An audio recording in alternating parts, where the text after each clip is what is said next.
कैसा है तू और हमारा देश कैसा है? वैसा ही जैसा आप छोड़ के गए थे। यानी कि हम अभी भी अंग्रेजों के गुलाम हैं? नहीं, अंग्रेजों से तो हमें 1947 में ही आजादी मिल गई थी। अच्छा, तो अब तो हमारे अपने लोग देश चलाते होंगे ना?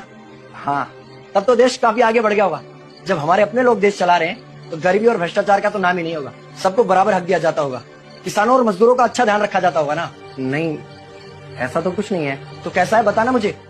कैसे हमारे अपने नेता, हमारे आजाद भारत के नेता 100 साल हो गए मुझे गए हुए, बताना। हमारे अपने नेता वो तो अपनी जेबें भरने में लगे हुए हैं। आने वाली 7 पीढ़ियों को नहीं बल्कि 700 पीढ़ियों को ना कमा कर खाना पड़े उस चीज के इंतजाम में लगे हुए हैं। तो तुम लोग क्या कर रहे हो और हमारे देश का युवा क्या कर रहा है? हम लोग तो इंस्टाग्राम पर रील्स देखने में बिजी हैं। यानी कि हमारी कुर्बानी का देश के लोगों पर कोई असर नहीं पड़ा। देश के लोगों में कोई देशभक्ति नहीं, कोई देश प्रेम नहीं। नहीं, ऐसा नहीं है। आपके लिए और देश के लिए बहुत प्रेम है भारत के लोगों के दिलों में। हर 15 अगस्त और 26 जनवरी को तिरंगा फहराते हैं, पूरे जोश के साथ भारत माता की जय बोलते हैं और आपकी डीपी भी लगाते हैं। और भारत और पाकिस्तान के क्रिकेट मैच के दौरान तो हमारी देशभक्ति पीक पर होती है। तुम इसे देशभक्ति समझते हो? तो फिर क्या है देशभक्ति? अगर तुम्हारी देशभक्ति समाज को सुधारने में, गरीबों को अच्छी शिक्षा या बराबर का हक नहीं दिलाती तो कोई काम की नहीं है तुम्हारी देशभक्ति। भ्रष्ट नेताओं और सरकार के खिलाफ आवाज उठाओ, लोगों को एकजुट करो।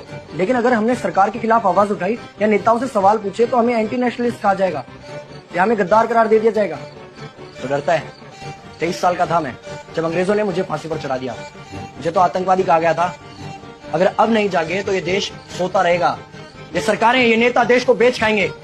इस भ्रष्ट सरकारी तंत्र से लड़ो। देश को क्रांति की जरूरत है।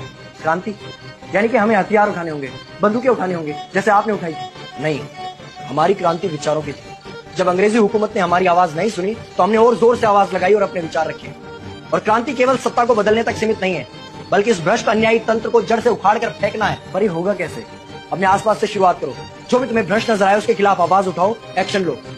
तुम्हारे टैक्स का पैसा नेताओं की जेब में जा रहा है, हिसाब मांगो।